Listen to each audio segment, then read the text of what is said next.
Welcome to एडुजोस। एडुजोस में आप सभी लोगों का स्वागत है। दोस्तों, आज की इस वीडियो में हम लोग नई शिक्षा नीति 2020 के कुछ महत्वपूर्ण क्वेश्चन देखेंगे। करंट अफेयर्स का ये काफ़ी इंपॉर्टेंट टॉपिक है। न्यू एजुकेशन पॉलिसी जो है ये भारत में लागू हो गई है 2020 न्यू एजुकेशन पॉलिसी। तो इस वीडियो में हम लोग इस सभी पॉलिसी के बारे में जानेंगे। इससे पहले जो है कितनी बार पॉलिसी आ चुकी है, उसमें सुधार कब हुआ है, ठीक है, और इस पॉलिसी जो ये 2020 की नई पॉलिसी आई है, इसके अंतर्गत क्या क्या ऐसे क्वेश्चंस आपके एग्जाम में पूछा जा सकता है, इन सभी को इस वीडियो के अंदर देखेंगे। आप इसका पीडीएफ फाइल लेना चाहते हैं तो पीडीएफ जो है शाम को अवेलेबल करा दिया जाएगा ऐप पर, जो कि हमारा एंड्रॉयड ऐप है, जिसे आप गूगल प्ले स्टोर से आप उसे डाउनलोड कर सकते हैं। और अगर आपने पहले से डाउनलोड किया हुआ है तो मेक श्योर कर लीजिए कि आप उसका लेटेस्ट वर्जन जो है उसको अपडेट किया हुआ है आपने, ठीक है, वरना आपके पीडीएफ फाइल ओपन होने में इशू हो जाएगा। यहाँ पर चलिए अब हम लोग बढ़ते हैं सबसे पहले प्रश्न की तरफ। भारत के इतिहास में अब तक कितनी बार शिक्षा नीति आ चुकी है, यानी जो एजुकेशनल पॉलिसी है अब तक भारतीय इतिहास में कितनी बार आ चुकी है। तो ये अब तक पूछा है मैंने, यानी जो थर्ड बार अभी आई है उसके बारे में भी इसमें पूछ लिया गया है। तो टोटल आंसर हो जाएगा 3 बार। पहली बार 1968 में आई थी, ठीक है, ये। उसके बाद 1986 में आई थी, पहले राजीव गांधी के सरकार में आई थी, उसके बाद इंदिरा गांधी के टाइम पर आई थी, और उसके बाद 2020 में नरेंद्र मोदी सरकार के टाइम पर ये आई है, ठीक है। आपको ये याद रखना है तीन चीज़। पहली बार कब? 1968 में राजीव गांधी की सरकार थी, 1986 में इंदिरा गांधी की सरकार थी, उसके बाद अभी वर्तमान में जो आई है वो 2020 की नई शिक्षा नीति है, जो कि नरेंद्र मोदी सरकार में लागू की गई है। और इसमें आपको एक चीज़ और याद रखनी है कि जो 1986 में शिक्षा नीति आई थी उसको लागू तो किया गया था 1986 में, लेकिन उसमें कुछ बदलाव भी किया गया था। तो वो बदलाव कब हुआ था? एक बार बदलाव हुआ है, एक बार चेंजेस हुआ है। तो दूसरे क्वेश्चन में आपसे पूछा गया है 1986 में शिक्षा नीति लागू की गई थी, उसमें बदलाव कब किया गया था? तो 1992 में, यानी 1992 में नई शिक्षा, ये जो शिक्षा नीति 1986 की वाली थी दूसरी वाली, इसके अंदर कुछ चेंजेस किए गए थे 1992 ईस्वी में। तो ये भी आपको याद रखना है। इसके बाद देखिए कितने साल के बाद देश में एक नई शिक्षा नीति लागू की जा रही है। ऐसा कितने साल के बाद हुआ है? काफ़ी लंबा समय। देखिए 1986 के बाद अब सीधे 2020 में आई है, तो ये 34 साल हो गए हैं। बहुत ही इम्पोर्टेंट क्वेश्चन है कि देश में 34 साल के बाद एक नई शिक्षा नीति लागू हुई है, ठीक है। मानव संसाधन मंत्रालय का नाम भी बदल गया है इसी नई शिक्षा नीति के अनुसार।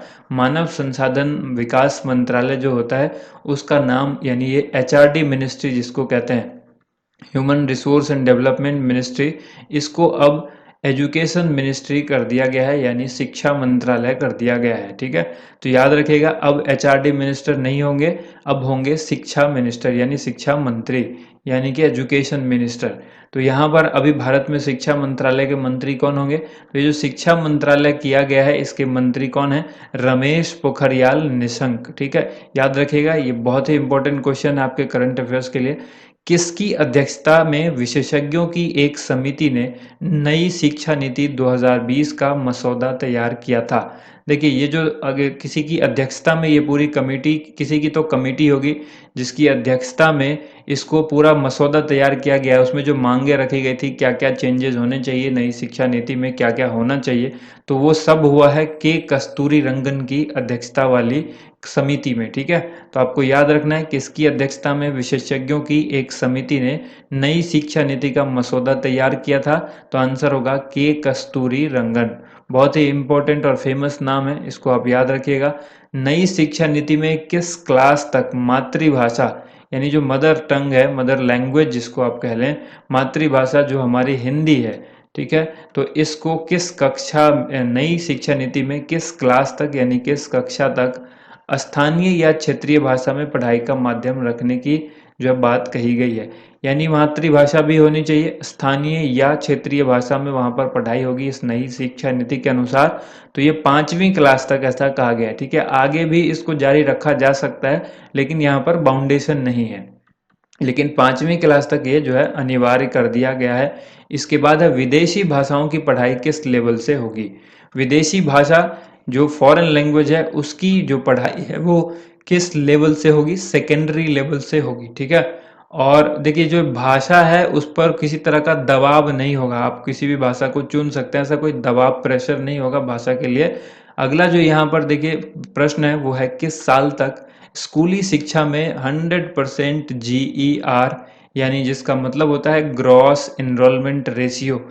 GER का फुल फॉर्म भी याद रखिए, इंपॉर्टेंट है। तो ग्रॉस एनरोलमेंट रेशियो के साथ माध्यमिक स्तर तक एजुकेशन फॉर ऑल का लक्ष्य रखा गया है, ठीक है। माध्यमिक स्तर तक एजुकेशन फॉर ऑल यानी सबके लिए शिक्षा का लक्ष्य जो है वो किस वर्ष तक रखा गया है, 100% GER के साथ, यानी ग्रॉस एनरोलमेंट रेशियो के साथ स्कूली शिक्षा में। तो आंसर होगा वर्ष 2030। इसके बाद जो क्वेश्चन है वो है किस साल तक उच्च शिक्षा में, अभी यहाँ पर हमने स्कूली शिक्षा देखा, अब यहाँ पर उच्च शिक्षा की बात की गई है। तो उच्च शिक्षा में 50% GER यानी ग्रॉस एनरोलमेंट रेशियो के साथ जो है उसको पहुंचाने का लक्ष्य रखा गया है कि कम से कम 50% जो है हम लोग GER को हासिल कर लें। तो ये किस वर्ष तक ऐसा रखा गया लक्ष्य, 2035 तक 50% GER उच्च शिक्षा में, ठीक है, हायर एजुकेशन में। इसके बाद यहाँ पर है नई शिक्षा नीति का लक्ष्य किस वर्ष तक 3 से 18 आयु वर्ग के प्रत्येक बच्चे को गुणवत्तापूर्ण शिक्षा प्रदान करना है। ये जो नई शिक्षा नीति है तो इसका लक्ष्य है वो किस वर्ष तक है कि 3 से लेकर 18 वर्ष तक की जितने भी बच्चे हैं, ठीक है, उन या युवा कह लें, बच्चे और युवा दोनों होंगे इसमें, उनको गुणवत्तापूर्ण शिक्षा प्रदान करना ही नीति नई शिक्षा नीति का लक्ष्य है। तो ये वर्ष 2030 आपको याद रखना है। नई शिक्षा नीति के अंदर जो है 3 से 18 तक के बच्चों को जो है वो अनिवार्य शिक्षा जो है वो किया गया है, गुणवत्तापूर्ण शिक्षा। इससे पहले आप 6 से 14 का नाम सुना होगा आपने, जिसको राइट टू एजुकेशन किया गया था। अब यहाँ पर 3 से लेकर 18 वर्ष तक के बच्चों के लिए किया गया। इसके बाद देखिए स्कूल पाठ्यक्रम जो पहले 10+2 होता था, आपको भी पता है 10+2+3 पैटर्न आपने सुना होगा, ठीक है। तो इस पैटर्न को अब बदल दिया गया है। तो 10+2 का जो पैटर्न था इसको बदलकर अब क्या कर दिया गया है, तो स्कूल पाठ्यक्रम के 10+2 ढांचे या पैटर्न की जगह अब कौन सा पैटर्न रहेगा, ये क्वेश्चन पूछा गया। इस क्वेश्चन का जो आंसर होगा वो होगा अब नया पैटर्न है 5+3+3+4 का, ठीक है। इस पैटर्न में देखिए पहला जो ये 5 पैटर्न है, जो पहला जो पैटर्न है जो 5 लिखा हुआ है, इसके अंदर क्या होगा, किस एज के बच्चे होंगे, 3 से लेकर 8 के। उसके बाद जो 3 अगला है 3, इसमें 8 से लेकर 11 साल के बच्चे होंगे। उसके बाद फिर से 3 है, 11 से लेकर 14 साल के बच्चे होंगे। और 4 जो यहाँ पर है इसमें 14 से लेकर 18 साल के बच्चे होंगे, ठीक है। यहाँ पर देखिए पहली कक्षा और दूसरी कक्षा साथ में प्री प्राइमरी इसके अंदर इंक्लूड होगा इस वाले में। दूसरे वाले में यहाँ पर जो कि दूसरा जो है 3 वाला जो कि 8 से 11 है, इसके अंदर यहाँ पर देखिए 3 साल का प्री प्राइमरी जो हमने आपको बताया और पहली तथा दूसरी, ये जो है 3 साल का पहली प्री प्राइमरी और पहली दूसरी क्लास। तो ये हो गया पहला 5 साल। उसके बाद तीसरी चौथी और 5वीं क्लास जो ये वाला पैटर्न है। उसके बाद है मिडिल स्कूल, जो कि इसमें ये वाला पैटर्न है मिडिल स्कूल में 6 से लेकर 8 कक्षा तक के। और उसका जो आखिरी पैटर्न है 5+3+3+4, 4 के अंदर 9 से लेकर के 12 तक का पैटर्न होगा, ठीक है। 9, 10, 11 और 12। इसमें आपको पता है कि 10वीं और 12वीं का जो बोर्ड परीक्षा होती है वो एज इट इज रहेगी, लेकिन बाकी जितनी भी कक्षाएं हैं उन सभी में से सभी छात्र केवल तीसरी, 5वीं और 8वीं कक्षा में परीक्षा देंगे। यानी ये 3rd क्लास में, 5th क्लास में और 8th क्लास में परीक्षा देंगे। बाकी जो पैटर्न है वो 10th और 12th का वो वैसे ही रहेगा, जैसे 10th और 12th का बोर्ड होता है वो पैटर्न वैसा ही रहेगा। अब यहाँ पर हम लोग देख लेते हैं जीडीपी का कितना प्रतिशत शिक्षा में लगाने का लक्ष्य रखा गया है, जो अभी यानी वर्तमान में 4.43% है। तो भारत की जीडीपी का कितना प्रतिशत शिक्षा में खर्च किया जाएगा, इस बात पर जोर दिया गया है इस बार। हालांकि ये पहले भी कहा गया था, लेकिन आपने देखा होगा कि पहले भी कहा गया तो 4.43% पर वर्तमान समय में है। अगर 6% जीडीपी का खर्च कर दिया जाता है, जो भारत की जीडीपी है उसका 6% अगर शिक्षा में लगाया जाता है तो वाकई भारत की जो शिक्षा है वो बहुत अच्छे लेवल की शिक्षा हो जाएगी। ठीक है, तो यहाँ पर आप इसको ध्यान रखिएगा। आंसर यहाँ पर क्या होगा, 6%, जो कि भारत की जीडीपी का 6% शिक्षा में लगाने की बात की गई है इस न्यू एजुकेशन पॉलिसी 2020 के अंदर। ठीक है, बढ़ते हैं अगले क्वेश्चन की तरफ। किस क्लास से वोकेशनल कोर्स शुरू किए जाएंगे? तो वोकेशनल कोर्स जो शुरू किए जाएंगे वो किस क्लास से किए जाएंगे? ये देखिए, इसमें आपको याद रखना है 6ठी क्लास से शुरू किए जाएंगे वोकेशनल कोर्स। वोकेशनल कोर्स शुरू किए जाएंगे 6th स्टैंडर्ड से। इसके बाद है नई शिक्षा नीति में किस कोर्स को खत्म कर दिया गया है या निरस्त कर दिया गया है? तो नई शिक्षा नीति के अंदर एमफिल का जो कोर्स होता था इसको अब जो है वो खत्म कर दिया गया है, निरस्त कर दिया गया है, ये आप याद रखेंगे। अब भविष्य में एमफिल का कोर्स जो है वो नहीं होगा। ठीक है, इसको खत्म कर दिया गया है।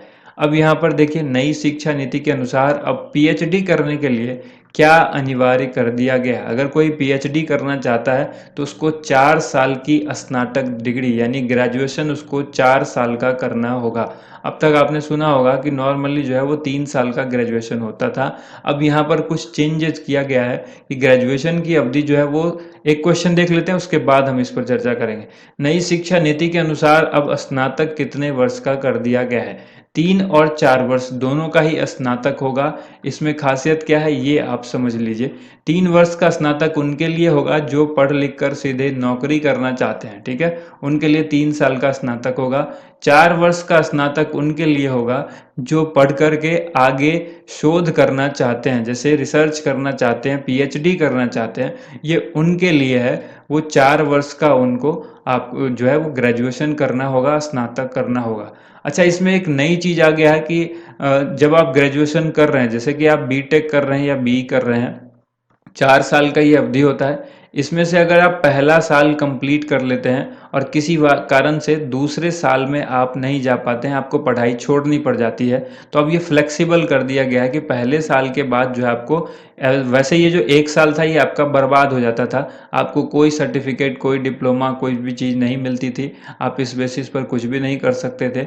अब क्या कर दिया गया है कि अगर आप बीटेक या कुछ भी कर रहे हैं और उसमें आपने पहला साल आपने बिताया है, एग्ज़ाम भी दिया है, सब कुछ किया है, तो आपको पहले साल के लिए जो है 1 साल के लिए सर्टिफिकेट दिया जाएगा। ठीक है, सर्टिफिकेट।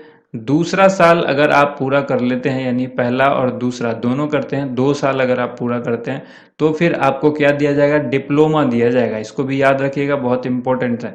2 साल हो जाए तो आपको डिप्लोमा मिलेगा।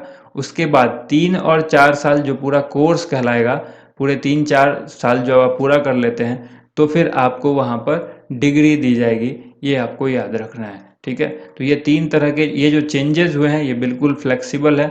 कभी भी आप, अगर आपको मन लगता है, जैसे कि मान लीजिए आप बीटेक कर रहे हैं या कुछ भी कोई कोर्स कर रहे हैं, बीए का कोई सब्जेक्ट लिया है आपने और आप उसको स्विच करना चाहते हैं दूसरे इसमें, तो आप उसको स्विच भी कर सकते हैं। पहले साल की जो आपकी मेहनत है वो बर्बाद नहीं जाएगी, आप स्विच करके दूसरे कोर्स में भी जा सकते हैं।